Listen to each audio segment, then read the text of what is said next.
નમસ્તે વિદ્યાર્થી મિત્રો. પાઠ 7માં ધ્રુવ પ્રદેશનું એક પ્રાણી જેનું નામ છે ધ્રુવીય રીંછ, એના અનુકૂલનો વિશે આપણે અભ્યાસ કરી ચૂક્યા.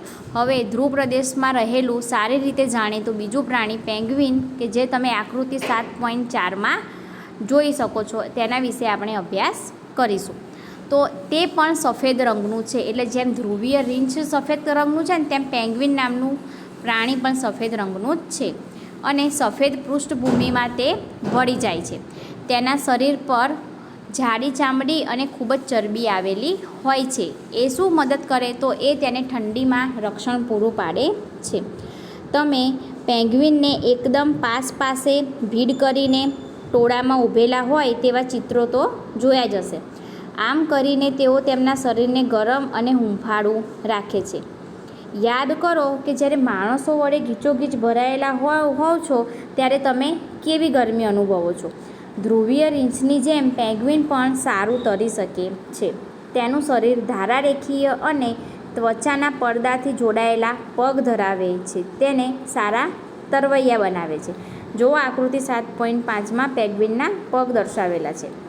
ધ્રુવ પ્રદેશમાં રહેલા બીજા પ્રાણીઓ જેમ કે માછલીઓ, કસ્તુરી બળદ, રેનડિયર, શિયાળ, સીલ માછલી, વેલ અને પક્ષીઓ વગેરે છે. માછલી લાંબા સમય સુધી ઠંડા પાણીમાં રહી શકે છે. તે રીતે પક્ષીઓને જીવવા માટે હૂંફ મળવી પણ જરૂરી છે. જ્યારે શિયાળો શરૂ થાય છે ત્યારે તેઓ હૂંફાળા પ્રદેશોમાં સામૂહિક રીતે સ્થળાંતર કરે છે. એટલે કે એક જગ્યાએથી બીજી જગ્યાએ જાય છે અને શિયાળો પૂર્ણ થયા બાદ પાછા ફરે છે. આવા પક્ષીઓના આશ્રય સ્થાનમાં એક સ્થાન એ આપણું ભારત દેશ પણ છે. તમે કદાચ જોયું હશે કે સાંભળ્યું હશે કે સાઇબેરિયન ક્રેન, કે જે સાઇબેરિયાથી આવીને રાજસ્થાનના ભરતપુર અને હરિયાણાના સુલતાનપુરમાં સ્થળાંતર કરીને આવે છે. વળી કેટલાક ઉત્તર પૂર્વના કિનારાવાળા પ્રદેશમાં તેમજ ભારતના બીજા ભાગોમાં આવે છે. આકૃતિ 7.6માં આપણે સાઇબેરિયન ક્રેન નામના પક્ષીનું ચિત્ર જોઈ શકીએ છીએ. કેટલાક સામૂહિક સ્થળાંતર કરનારા પક્ષીઓ પોતાના ઘરના સ્થળની ચરમ આબોહવાકીય પરિસ્થિતિમાંથી બચવા માટે 15,000 કિલોમીટર જેટલો પ્રવાસ કરતા હોય છે. સામાન્ય રીતે તેઓ હવાના પ્રવાહની મદદ મળે તે માટે ખૂબ જ ઊંચે ઉડતા હોય છે. વળી ઉપરના સ્તરની ઠંડી પરિસ્થિતિઓ તેમના ઉડ્ડયન દરમિયાન તેમના સ્નાયુઓ વડે ઉદ્ભવતી ઉષ્માને વિખેરવા મદદરૂપ થાય છે.